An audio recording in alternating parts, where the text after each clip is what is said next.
Hello, this is Xeon Slash. Today we'll be talking about the Irate Gamer. He reviewed the game Sonic Unleashed, and in all honesty, he could have made some very valid points. But did he? The answer is no. So, why don't we take a look and find out exactly what is wrong with this review. The first thing I'm going to have to say is that I really don't like his opening sequence. An opening sequence where a reviewer should say, "Oh hell yeah, I know exactly what I'm talking about, I'm a reviewer." This one just says, "I know how to use Windows Movie Maker." It really doesn't say what he's doing, except being mad at video games. Wow. Today we're reviewing Sonic Unleashed.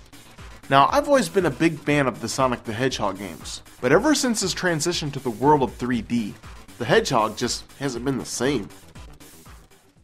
Alright, I'll actually give him that one, because in all honesty, I feel the same way. Sonic has just not been the same ever since he made his transition to 3D. But I have a hard time believing that he can actually say anything that will make this game look horrendously bad. Now, the first two levels in this game are fantastic, and they contain everything you'd come to expect from a Sonic the Hedgehog game. Speed, speed, and more speed! Oh hell yeah!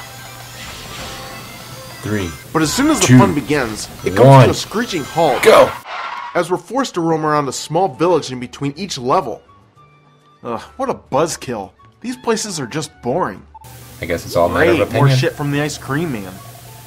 But once the sun sets and nighttime falls over the village, Sonic the Hedgehog then turns into a huge werewolf. That's And the this is the gimmick of the beginning game. of the problems that really plague this game.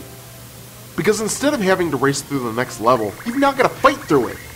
Now, if I wanted to hack and slash my way through tons of enemies, I would have played a fighting game. So why is this I mean, bad? what the hell? This is a Sonic game, and Sonic games should be about one thing.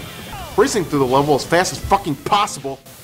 And that's the main problem with it. He never points out why this is a bad thing. I mean, I've seen other reviewers like Lee. If you know about Lee, then good for you. Lee actually points out why this is such a bad thing. He explains why it should not be in the Sonic game. This guy just says that this part of the game is bad.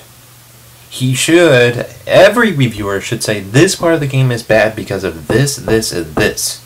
He does not. Also, if you want to go hacking slash your way through enemies, you don't play a fighting game, you play a beat-em-up game. Get 'em straight, dude.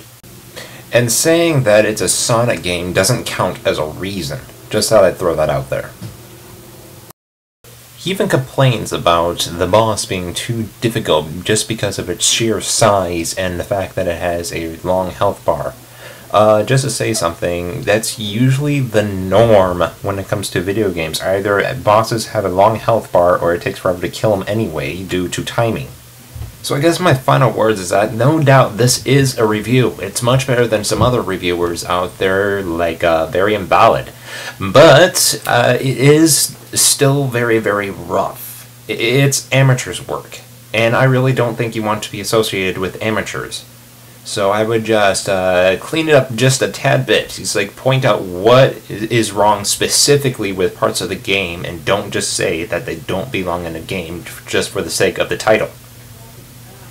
It just shows how unprofessional you are, and it really just annoys people.